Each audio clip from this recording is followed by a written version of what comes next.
আসসালামু আলাইকুম বন্ধুরা, কেমন আছেন আপনারা? তো বন্ধুরা, আজকে আমি একটা নাস্তা, এদিকে সন্ধ্যার সময় একটা নাস্তা বানাইছি। এদিকে আটা ময়দা আর কি, ময়দার ভিতরে টমেটো সস দিছি, তারপরেও একটু পরিমাণে, অল্প একটু পরিমাণে হলুদের গুঁড়া, মরিচ, মশলার গুঁড়া, এরপরে পেঁয়াজ, রসুন কুচি, পেঁয়াজ কুচি, এই সব কিছু দিয়ে মাখাইয়া আমি এটা এই বাড়ি করে বেললে, তারপরে দেখেন বিস্কুটের মতো আমি এটার তেলে ভাজি বানাইয়া খেতে অনেক মজা।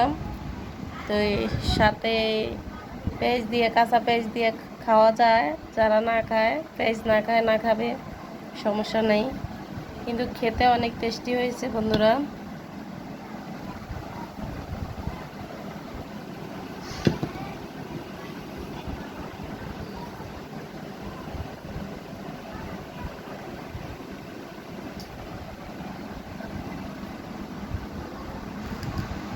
কেমন হয়েছে? কেমন হয়েছে খেয়ে দেখো। খুব মজা হয়েছে। খাও পিঙ্কি, খাও।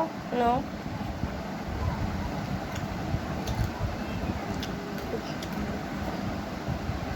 সবাই খেতেছে বন্ধুরা, অনেক মজা হয়েছে। তো বন্ধুরা, আজকে তাহলে এ পর্যন্ত। আল্লাহ হাফেজ।